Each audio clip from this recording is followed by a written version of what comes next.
साधु साधु। नमो तस् भगवतो अरहतो सम्मा संबुद्धस्स। नमो तस् भगवतो अरहतो सम्मा संबुद्धस्स। नमो तस् भगवतो अरहतो सम्मा संबुद्धस्स। साधु साधु साधु। पूजनीय कल्याण मित्र, हमारे गुरु भंते जी को हमारा प्रणाम है। साधु साधु साधु। श्रद्धावान उपासक उपासिकागण, एक सुंदर सूत्र का अभ्यास। इससे पूर्व मुझे लगता है आपका इस सूत्र का अभ्यास हो चुका है, परंतु पुनः निरंतरता से अपने जीवन में इन धर्मों का अभ्यास होना चाहिए, इसलिए इसको पुनः हम लोग बताने की कोशिश कर रहे हैं। ठीक है। ये सूत्र अंगुत्तर निकाय से आता है, तीसरे निपात से। ठीक है। कितवा निपात है? तीसरा निपात, यानी तीन धर्मों से उपदेशित सूत्र। ठीक है। यानी तीन कारणों से भगवान ने जो धर्म का उपदेश बताया वो वाला। ठीक है। इस सूत्र का नाम है विपत्ति और संपदा। विपत्ति संपदा सूत्र। तीन तरह की विपत्तियां बताई गई है और तीन तरह की संपदाएं बताई गई हैं। ठीक है। संपदा यानी लाभ, संपदा यानी संपत्ति। ठीक है। तो इस तीन तीन तरह की बताई गई है। हमें हमारे जीवन में इन तीन तरह की विपत्तियों को दूर करके तीन प्रकार की संपदा को संजोने के लिए, इकट्ठा करने के लिए भगवान का यह उपदेश बड़ा लाभदायक हो सकता है। भगवान बुद्ध जी बताते हैं, तिस्सो इमा भिक्खवे विपत्ति। भिक्षुओं, ये तीन विपत्तियां हैं। ठीक है ना? विपत्ति यानी जो हमारे जीवन में संकट उत्पन्न कर दे, हमें संपूर्ण विनाश के लिए हेतु हो जाए, है ना। विनाश काले विपरीत बुद्धि। तो ये विनाश के लिए लेकर जाने वाली, ये संपूर्ण विनाश कर देती है बुद्धि से, ना वो उसी तरह से इस्तेमाल करता है। ये संपूर्ण लोग इस विनाश की, इस विपत्ति के लिए ही अपनी बुद्धि का इस्तेमाल करना है, इसलिए समझना चाहिए। तो कौन सी तीन विपत्तियां हैं जो भगवान बताते हैं? इसमें पहली विपत्ति है, कहा है कदमा तीस। कौन सी तीन? तो पहला है शील विपत्ति। क्या है? शील विपत्ति। दूसरा है चित्त विपत्ति, यानी चित्त का विक्षिप्त हो जाना, विपत्ति हानि। तीसरा है दिट्ठी विपत्ति, दृष्टि का दोष, दृष्टि की विपत्ति हो जाना। अब भगवान बुद्ध जी इन तीन विपत्तियों का विस्तार बताते हैं भिक्षु को। भगवान कहते हैं, कतमाच भिक्खवे शील विपत्ति। भिक्षुओं, ये शील विपत्ति क्या है ना। यदि विपत्तियों को जान जाए, कौन सा नुकसान ये जान जाए, कौन सी हानि यह जान जाए, तो हमें उससे सीखने संवरने का मौका मिलता है। तो भगवान कहते हैं, इध भिक्खवे एक भिक्षु, यह कोई व्यक्ति पानातिपाती होती, जीव हिंसा करता है। जीव हिंसा करता है यानी हत्या करता है, जान से मारता है। ठीक है। तो प्राणघात करने वाला है। दूसरा अदिन्नादायी होती, चोरी करने वाला होता है, दूसरों की संपत्ति को छीनने वाला, दूसरों की संपत्ति को लेने वाला, दूसरों की संपत्ति को क्या कहते हैं उसे, अपने कब्जे में कर लेने वाला, तो वो हो गया चोरी। अदिन्नादायी, ये अदिन्नादा ना छुपा कर किया जाए ऐसा। यदि कोई जानबूझकर तुम्हारी जमीन पर कब्जा कर ले, तो क्या हुआ है? जानते हुए देखते हुए हो रहा है ना, चोरी है। तो चोरी छुपा कर ही करे ऐसा आवश्यक नहीं, प्रकट स्वरूप से चोरी की जा सकती है। किसी का धन मार लेना, है ना, छल, ये इससे किसी भी प्रकार के छल कपट से किसी की दूसरे की वस्तु बरगला कर ले लेना क्या है? चोरी है। तो भगवान कहते कि यहाँ कोई व्यक्ति प्राणघात करता है, यहाँ अदिन्नादायी चोरी करता है, काम में सुमिच्छाचारी होती, गलत तरीके से काम का सेवन करता है, व्यभिचार धर्म करता है। यहाँ एक पत्नी होते हुए दूसरी स्त्री के पीछे भागता है।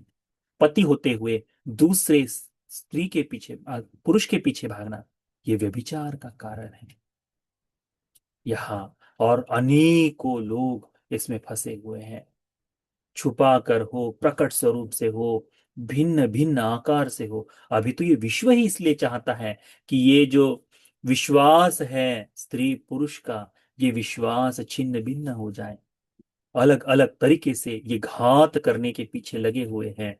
तो कामे सुमिच्छाचारी होती, यानी गलत तरीके से काम का सेवन करता है, व्यभिचार करता है।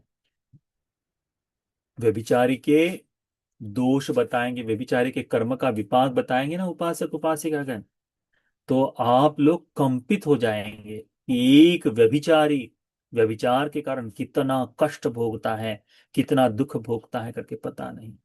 ये विश्व में हमको सुख कम और दुख क्यों ज्यादा दिखाई देता है? ये विश्व में हमें अराजकता बढ़ती हुई क्यों दिखाई दे रही है? उनमें से कुछ कारण जो है इस व्यभिचार के कारण है, इसको हमने जानना चाहिए।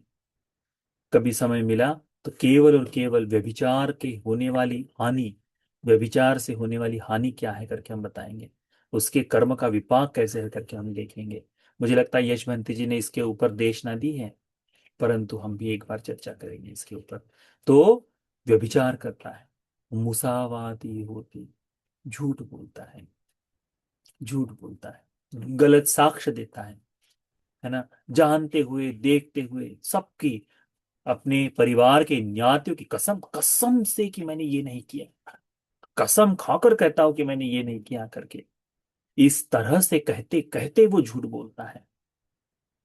हाँ, झूठ बड़ा, यानी क्या कह सकते हैं, इतनी मिथ्या, इतना झूठ बड़ा भयानक है। क्षण क्षण में, हर वाणी में झूठ बोलने वाले लोग अभी है। ये धर्म के छाया में, धर्म का थोड़ा सा छत्र है ना, इस धर्म के कारण ही आपको शील सदाचार का जीवन जीने वाले गिने चुने लोग आपके जीवन में मिलेंगे। इन शील सदाचार के पालन करने वाले लोगों के साथ भिक्षु दुश्शील है, उसके साथ होने वाले सारे उपासक भी दुश्शीलता की ओर बढ़ते हैं। संभव नहीं कि सीलवान हो पाए, बड़ा मुश्किल काम है उनका सीलवान हो जाना। उपासक दुश्शील है, परिवार में दुश्शीलता आना साहजिक बात है ना, उनके मित्रों में दुश्शीलता आना स्वाभाविक बात है। तो ये सारी चीजें इस तरह से है। तो कहते हैं कि झूठ बोलता है, मूसावादी होती, झूठ बोलने वाला है। फिर कहा है पिसुना वाचो होती। पिसुना वाचा जो है, चुगली वाली बात, यहाँ की बात सुनकर वहां बताता है, मित्रों में भेद हो जाए, आपतों में फूट पड़ जाए, परिवार खंडित हो जाए, इसके लिए बात करते हैं, इसके लिए बताते हैं अलग अलग तरीके से। आज देखिए ना, गृहस्थों में अक्सर स्त्रियां नहीं चाहती कि पति के माता पिता के साथ हम साथ में रहे करके, जैसे ही शादी हो जाए सेपरेशन चाहती है। किस कारण से? ये सारी चीजें बड़ा दिक्कत होता है, क्योंकि ये जो पिशुना वाचा है, पिसुना वाचा चुगली की जो बात है, बड़ी सरलता से जीवन में आ जाती है। अनेकों का विनाश होते हुए देखा है तो डर जाते हैं।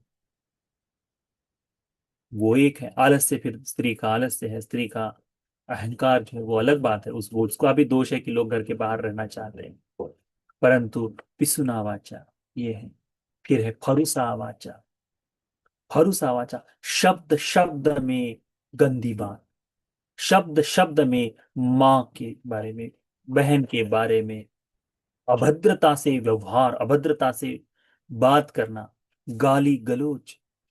ये क्या है? गाली देना क्या है? फरुसा वाचा है। कठोर वाणी क्या है? गाली देना है। ये करता है आदमी। विशेष विनंती है आप उपासकों से, जितने उपासक बच्चे हैं, उपासक है, मित्र, उस एक व्यवहार यानी सीमा होनी चाहिए। अनिवार्य रूप से अपनी वाणी को गंदा मत करो। गंदे वाणी का परिणाम इतना भयानक है कि पूर्णतः जीवन में कहीं नहीं बच पाएंगे। संसार बड़ा दीर्घ, बड़ा गंदा है संसार, बड़ा भयानक है संसार। तो इस भरोसा वाणी के साथ जिएंगे, गाली गलौज देते हुए जिएंगे, तो ये संसार और भी कटुक होते जाएगा। तो किसी भी हेतु से अपने मुंह से किसी के भी प्रति गाली नहीं निकलनी चाहिए, गाली नहीं निकलनी चाहिए। एक क्षण के लिए हंसकर चल दो, चुप रह जाओ, परंतु किसी भी अभद्रता से मुख से शब्द ना निकले, इसके लिए कोशिश करो। बड़ा कठिन काम है, क्योंकि गाली देना बड़ा आसान है। हर हर एक बच्चे से बच्चा, छोटे से छोटा बच्चा गाली देता है। इसीलिए ये अभद्रता नहीं। तुम्हारा बालक गाली देते हुए सुनाई दे तो कैसा महसूस होता है? बड़ा गर्व महसूस होता है माता पिता को। अब मेरा बेटा गाली देना शुरू कर दिया है, अब मेरा पूरा जीवन सार्थक हो गया है। इस तरह का बड़ा गौरवान्वित महसूस करते हैं ना माता पिता, है ना? वैसा ही गौरव तुम्हारे माता पिता महसूस किए, उतना ही लाभ तुम्हारे माता पिता को होता है, उतना ही कल्याण तुम्हारे जीवन में होता है तुम जब गाली देते हो तो। ऐसा कह सकते हैं क्या हम लोग? नहीं कह सकते। पीड़ा होती है, घर में तो अच्छा बात करने वाला गाली दे रहा है, बेटा पता नहीं कैसी जवान हो गई इसकी करके, जो बाहर गाली दे रहा है घर में भी गाली देता है। ठीक, उस वाणी पर संयम। तो भरोसा वाचो सांपापलापी, निरर्थक बातचीत, निरर्थक बातचीत, जिसका अपने जीवन में कोई लाभ नहीं, उनके जीवन में कोई लाभ नहीं, है ना? हाँ हाँ, फोन पर खाया क्या तुमने, हाँ बैठ गए थे, अच्छा ये कर लिए तुमने, अच्छा कपड़े धो लिए। ये निरर्थकता की बात में दिन भर लगा है व्यक्ति। लोगों के घर में क्या चल रहा है उसको खोजने में दिन भर लगा हुआ है आदमी। पड़ोसियों में क्या चल रहा है उसको खोजने में लगा हुआ है आदमी। क्या है ये? सांपा पलापा, निरर्थक बातचीत, व्यर्थ की बातचीत, बकवास करना जो है ये। भगवान कहते हैं अयं उच्चति भिक्खवे शील विपत्ति। भिक्षु, ये शील विपत्ति है, ये शील की हानि है, शील की हानि है। इसमें नशा इसलिए नहीं डाला क्योंकि नशा आते ही ये सारे धर्म इकट्ठा ही टूट जाते हैं। एक धर्म नहीं, सारे धर्म इकट्ठा टूट जाते हैं। तो वो जीती है सब। तो सील विपत्ति है। उसके बाद में भगवान कहते कतमाच भिक्खवे चित्त विपत्ति हो। भिक्षु, चित्त की विपत्ति क्या है? किसका मन कैसे खराब, चित्त कैसे खराब हो जाता है? इद भिक्खवे एकच्चो अभिज्जालु होती व्यापन्न चित्तो। अभिज्जालु है, व्यापार जगाता है, दूसरों के प्रति, दूसरों के धन संपत्ति पर ईर्ष्या रखने वाला और द्वेष रखने वाले चित्त से युक्त, द्वेषी चित्त। अब हमारा होता है ना, किसी की उन्नति देखने में हम सहन नहीं कर पाते। किसी की उन्नति देखे, उन्नति देखते अरे जल भुनकर राख हो जाते हैं। हल्का सा भिन्न भिन्न बातें बता, निंदास्पद चीज कहते हैं। किसी की उन्नति हुई, किसी ने अपने घर में छोटी गाड़ी खरीद ली, चोरी का पैसा है, तुरंत बोल दिया। किस कारण से? ईर्ष्या का भाव होने के कारण से। किसी ने अपने घर में मकान बना लिए, तुरंत बोल देते हैं देखो गलत काम कर रहे हैं करके। किस कारण से? ईर्ष्या के कारण से। हम्म? द्वेष के कारण से आदमी क्या क्या नहीं करता, कितना अभद्र कार्य करता है, आप नहीं जानते। गाड़ियों पर स्क्रैचेस भी लगा देने वाले लोग हैं, क्योंकि ईर्ष्या ज्यादा, द्वेष जाग गया तो ये है। ये जहां जहां जैसा जैसा मन कलुषित होते जाएगा, ईर्ष्या से, क्रोध से, दूसरे के प्रति जैसे जैसे मन जलते जाएगा, अयं उच्चति भिक्खवे चित्त विपत्ति, वो है चित्त की विपत्ति करके कहते हैं। वो चित्त की विपत्ति है, किसी के प्रति द्वेष का चित्त ना। फिर तीसरा कहा है कतमाच भिक्खवे दिट्ठि विपत्ति। ये दृष्टि की विपत्ति क्या है? दृष्टि विनाश का कैसा है? तो इध भिक्खवे एकचो मिथ्या दिट्ठि को होती विपरीत दर्शनो। यहाँ कोई व्यक्ति मिथ्या दृष्टिक है, गलत तरीके का देखने वाला मिथ्या दृष्टि है। कैसे? तो मिथ्या दृष्टि क्या है? मिथ्या दृष्टि को ध्यान में रखो, यदि आप लिख रहे हो तो इसको लिख लो। क्या लिखो कि मिथ्या दृष्टि क्या है? तो लिखो, नत्थि दिन्नंग, दान देने का फल नहीं, इस पर विश्वास। नत्थि इत्थं, है ना, सेवा का फल नहीं। नत्थि हुतां, त्याग का फल नहीं। नत्थि सुकट दुक्कटानं कम्मानं फलं विपाको, ये जो सुख दुख कर्मों का फल है, इसका विपाक है करके विश्वास न करना। हम जो सुख दुख भोगते हैं, ये कर्मों के द्वारा नहीं आया है, ये तो ईश्वर की देन है, जैसा वो चाहे वैसा होगा, ऐसा मानते हैं लोग।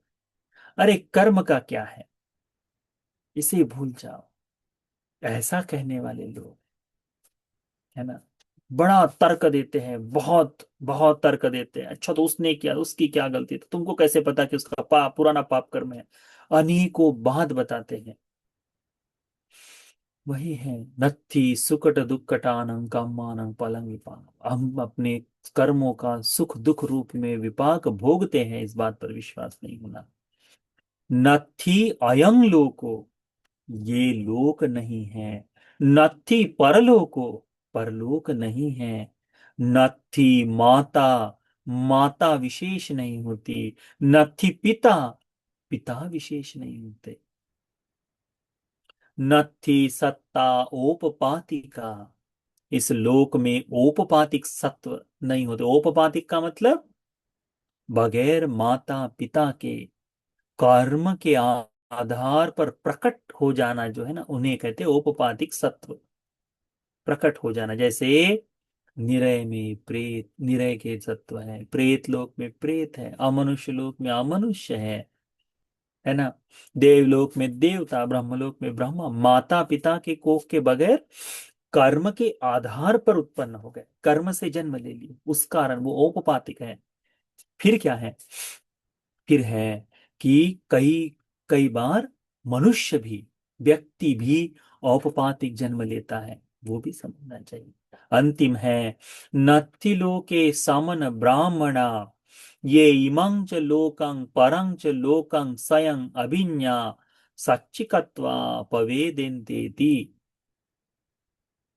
कहते हैं ऐसे श्रमण ब्राह्मण नहीं है जो सत्य मार्ग पर चलकर, धर्म के रास्ते पर चलकर, इसी लोक को परलोक को बोध करके, साक्षात करके, इससे मुक्ति का उपदेश करे। ऐसे लोग नहीं। कौन है ये व्यक्ति? बुद्ध पर विश्वास न होना,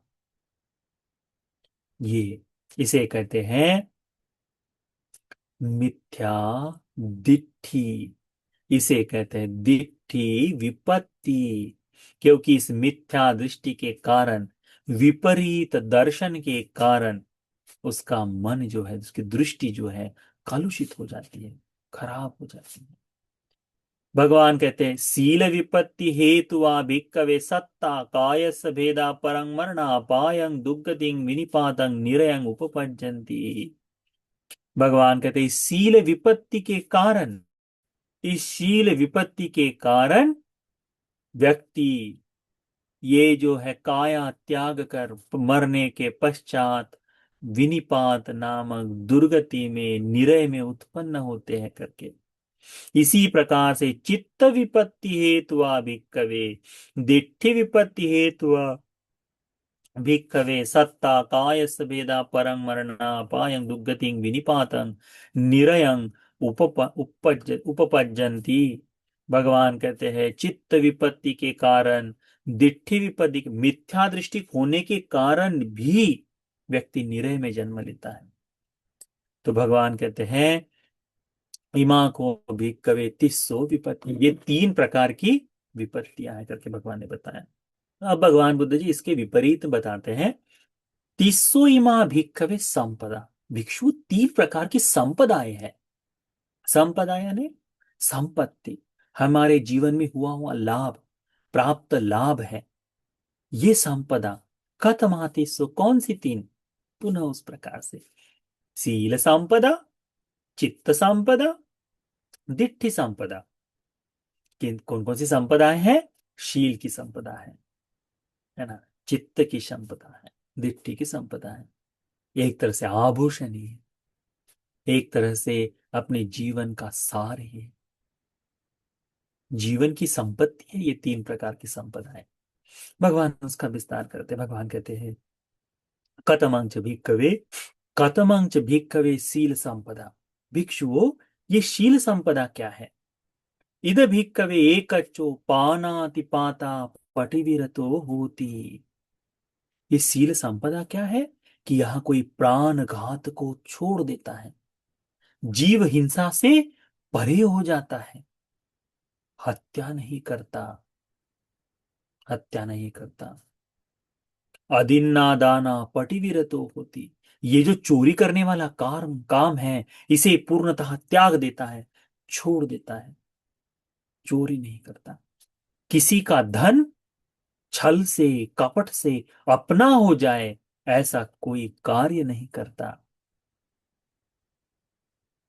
ऐसा कार्य नहीं करता। उसे कहते हैं अदिन्ना दाना पटिविरतो। अदिन्ना चोरी से परे हो जाता है, कहते हैं कामी सुमिच्छाचारा पटिविरतो।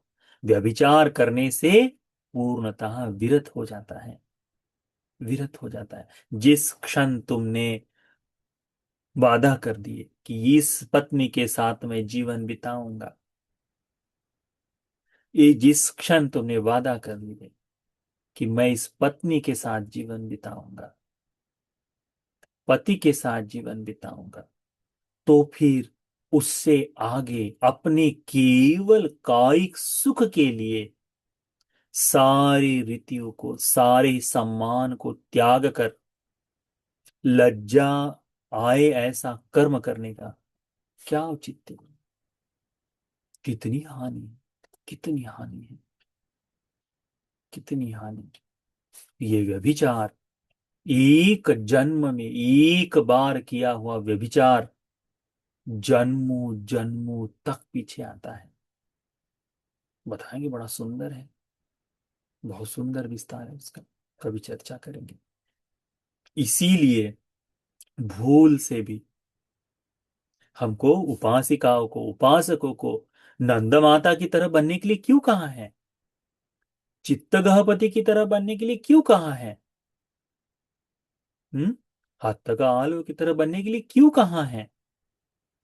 क्योंकि ये लोग वे हैं जिनके मन में भी किसी अन्य पुरुष के लिए, अन्य स्त्री के लिए मन में चेतना नहीं जागती।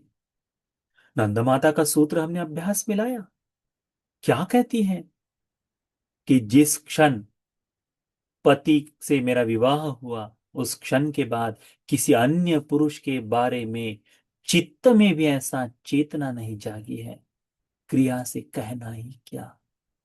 यानी शरीर से तो मन ही नहीं, तो फिर शरीर कैसे जाएगा? इतना बल, इतना तप, उसको जानना चाहिए, वो समझना चाहिए। ये व्यभिचार को त्यागना आवश्यक है, बिल्कुल अच्छी तरह से। जैसे एक भिक्षु किसी काम भोग में रत दिखाई दे, तो अभी तो खैर उपासक लोग भी बिल्कुल ऐसे हो गए, उनको कोई फर्क नहीं पड़ता। उपासक लोगों को कोई फर्क नहीं पड़ता कि भिक्षु धर्मवान है, शीलवान है कि नहीं है। भिक्षुओं को भी ऐसा कुछ नहीं पड़ता। उस कारण से उपासकों को भी करने का मौका मिल जाता है कि अच्छा देखो, बंते जी भी नहीं जी रहे, हम भी बहुत ऐश कर सकते हैं, बहुत आराम से रह सकते हैं, ऐसा हो गया। तो ये जो है व्यभिचार, बिल्कुल पवित्र, इसको त्याग देना। कहते ना वही कि कामे सुमिच्छाचारा पटि विरत होती, त्याग दूंगा कहते, बिल्कुल नहीं। मुसावादा पटि विरत होती, झूठ बोलने से परे हो जाता है। झूठ बोलना बिल्कुल नहीं, नहीं बोलूंगा, भैया माफ कर दो, हमसे नहीं बोला जाएगा, इस तरह से चीज। पर एक दिन में हो रहा है क्या ये? दीर्घ काल तक, दीर्घ काल तक। भगवान कहते हैं ना, भगवान बुद्ध जी जब बात करते थे तब उनके मुख से कमल की खुशबू आती थी। बिल्कुल इतना सुंदर। तो ये ऐसा ही नहीं है। असु 80 अनुव्यंजन जो कहते हैं ना भगवान के, हमने 32 महापुरुष लक्षण देखे। 80 अनुव्यंजनों में आता है कि मुख से ये सुगंध आना, स्मित हास्य करने पर वो बुद्ध रश्मि जो है ना वो चारों ओर प्रकट में आ जाना, ये जो है अनुव्यंजन। भगवान इसका कारण बताते हैं, कहते हैं पूर्ण बोधिसत्व की अवस्था में जीवन जीते हुए भी एक इसमें झूठ नहीं बोला है। झूठ नहीं बोला है। देखो सारी जातक उठा के देखो, सारे पाप कर्म किए, नशा किया है, व्यभिचार में भी, बाकी चीजें की है, झूठ नहीं बोले बोधिसत्व। हम पहला ही कुछ कहते ही हमको आता है बनते जी झूठ के अलावा कैसे जीवन जी पाएंगे। जीवन जीना संभव ही नहीं कहते हैं, वही हो रहा है। क्षण क्षण पर झूठ, और ऐसा लगता है कि मैं ही सत्यवादी हूं, बाकी सारे झूठ। बड़ा अजीब है, बड़ा बड़ा भयानक है। तो ये जो है कि मुसावादा पटिविरत, झूठ को त्याग देता है। पिसुनाय वाचाय पटिविरतो होती, चुगली करने से, निंदा करने से बिल्कुल हट जाता है, अब नहीं करूंगा कहता है, अब नहीं करता है। फिर फरुसाय वाचाय पटिविरतो होती, जबान से कोई भी ऐसा अभद्र, गंदा, जो किसी स्त्री को नीच बताए, किसी बहन को, किसी माँ को इस तरह से कहे, व्यक्तियों के बारे में भी किसी तरह से अभद्रता से, ऐसी वाणी का प्रयोग नहीं करूंगा। भरोसा है। कठोर कटुक वाणी, जो कर्ण को सुनने में भी, कानों को सुनने में भी अभद्र लगे, ऐसी वाणी। भरोसा वाचाय पटिव्रत, इस वाणी को संपूर्णतः त्याग देता है। क्या होगा? झगड़ा हो रहा है, 2 मिनट ज्यादा लगेंगे बातचीत करने में। कलेश कलेश जब हो जाते हैं ना, यहाँ इधर यूपी, यूपी दिल्ली यूपी में बहुत कलेश होते हैं, छोटी छोटी चीजों में कलेश होते हैं। तो उनको छुड़ाने का एक है, उसने गाली दी तो उसे डबल बड़ी बड़ी गाली दो करके। परंतु इन सब से भी बचा जा सकता है यदि कोई व्यक्ति धर्म का जीवन जीना चाहे तो भरोसा है, संपपलापा, व्यर्थ की बातचीत क्या आवश्यक है, किस लिए आवश्यक है? उपासकों के घर में क्या खाना बना है, भिक्षु को जानकर क्या फायदा? हाँ, क्या फायदा? अनेकों भिक्षु लोग होते हैं ना, रात को फोन करके, हाँ उपासिका, क्या बना है तुम्हारे घर? हाँ, अच्छा, ऐसा है। सुबह में भी पता है कि उनके घर से खाना नहीं आएगा, पर मेरी उपासिका, मेरा उपासक, अच्छा उपासक, तुम तो बहुत घूम रहे हो, हाँ, बताओ कैसे चल रहा है कर, इस तरह से एक एक करके व्यर्थ की बातचीत में लग जाना। उपासिकाओं में भी बता, अरे अभी तो पता नहीं, पहले ना बर्तन 2-3 लोगों के घर के आसपास में, सबके बर्तन धोने का कमरा नजदीक नजदीक होता, अब तो सिंक आ गए सबके घर में। पहले बाहर, बाहर है ना, पीछे साइड में वाड़ी कहते हैं उसको, या फिर पीछे साइड में जो बरामदा होता है, वहां पर कपड़े धोने का, बर्तनों का रहता था। और वो 2 घर इधर के दिखते थे, 2 घर इधर के दिखते थे पीछे से। तो सुबह जो जितनी महिलाओं के बर्तन आ जाते थे नजदीक आते ही, वही बातें, कल तो ऐसा हुआ, ये हुआ, ये वो, सारी राजतंत्र के लेकर, ऐसा लगता है कि पूरे देश की पार्लियामेंट वहां पर चल रही है, पूरी पार्लियामेंट। ऐसा होता है ना। हाँ, ऐसा लगता है कि अभी इन महिलाओं ने यहाँ बातचीत किए, अब जाकर देश प्रगति करेगा करके, दूसरे ही पल खत्म, पट से बदलते ही, अरे तुमको पता है ये जो है ना, कौन सी वाला, पिसुना, वो तुमको वहां पे बैठे थे सुबह, तुम्हारे बारे में तो ऐसा बोल रहे थे, खुद ही बोलेंगे पर वो ऐसा बोल रहे थे, झगड़ा ना करें। ये जो संपप्पलापा है, ये व्यक्ति की बुद्धि का केवल हानि ही करता है। काहे के लिए इतनी व्यर्थ की बातचीत है ही। भगवान कहते हैं इनसे जब व्यक्ति विरत हो जाता है, अयं उच्यते भिक्खवे शील संपदा, ये है उसके शील की संपदा। शील की संपत्ति क्या है? तो इन शीलों का सुरक्षित होना अपने जीवन में, ये शील की संपत्ति है, ये शील की संपदा है। कतमाच भिक्कवे चित्त संपदा। चित्त की संपदा क्या है? इद भिक्कवे एकच्चो अनभिज्ञालु होती अव्यापन चित्तो। यहाँ ईर्ष्या धर्म को त्याग कर, दूसरों के वस्तुओं पर आस रखने के धर्म को त्याग कर, क्रोध को त्याग कर जीवन जीता है। मुश्किल काम है ये करना, मुश्किल काम है करना। एक ने किया तो दूसरों को चाहिए, दूसरे ने किया तो उसको तीसरों को भी चाहिए, ऐसी बात चलती है ना। ईर्ष्या धर्म से आता है। प्रकट न भी दिखाई दे तब भी द्वेष का चित्त रहता है। बड़ा भयानक है ये द्वेष का चित्त जाग जाना। सरलता से दूर नहीं होता, बड़ा कठिन हो जाता है इनसे बाहर निकल आना। उसी को कहते हैं भगवान, यही चित्त की संपदा है। यदि कोई व्यक्ति द्वेष से परे हो जाए तो, दूसरों के प्रति ये धर्म खत्म हो जाए तो। कतमाच भिक्खवे दिट्ठी संपदा, दृष्टि की संपत्ति क्या है? तो ये जो धर्म है इसको अपने जीवन में है कि नहीं, उसकी जांच करना शुरू कर दो। अब जैसे जनगणना के लिए आ रहे हैं आपके घर में, घर घर में देख रहे हैं ना, वैसे अपने चित्त में अलग अलग जगह जाकर देखो, मन मस्तिष्क में जाकर देखो, वहां इंक्वायरी करो। ओ भैया, क्या तुम्हें ये दिट्ठी की संपदा प्राप्त हो गई है? तो तुम्हारा चित्त गवाही देगा। तो क्या है? का इद कवे एकच्चो सम्मा दिट्ठि को होती अविपरीत दर्शनो। यह कोई व्यक्ति सम्मा दिट्ठि से युक्त होता है, विपरीत दृष्टि को त्याग कर। अर्थ का अनर्थ करने की जो दृष्टि है ना, इसको दूर करके वह सम्मा दिट्ठि को उत्पन्न होता है। क्या सम्मा दिट्ठि है? अत्थि दिन्नंग, दान देने का फल है इसका पूर्ण विश्वास करने वाला। अत्थि यिट्ठंग, सेवा का फल है इस पर पूर्ण विश्वास करने वाला। अत्थि हुतंग, त्याग का, है ना, कुछ चीजें छोड़ देना, त्याग कर देना, इसका विपाक है इस पर। अत्थि सुकट दुक्कटानं कम्मं फलं विपाको। सुख और दुख ये कर्मों के फल स्वरूप प्राप्त होते हैं, इस बारे में विश्वास हो जाना। फिर कहते हैं अत्थि अयं लोको, अत्थि परलोक, ये लोक है, इसी लोक की तरह ही परलोक भी है। वो जान जाना, अयं लोको परलोको, इस पर विश्वास क्या है? सम्मा दिट्ठि। फिर कहा है अत्थि माता, अत्थि पिता, माँ विशेष है, पिता विशेष है, इस बात पर विश्वास। तो अपने माँ के साथ अभद्रता करते समय ध्यान रहे तुम्हारे सम्मा दिट्ठि को हानि हो रही है। यदि अपने पिता के साथ अभद्रता करते समय कुछ आए तो तुम्हें ये ज्ञात होना चाहिए कि मैं अपने पिता के प्रति अभद्रता का इस्तेमाल कर रहा हूं, मेरी सम्मा दिट्ठि नष्ट हो रही है।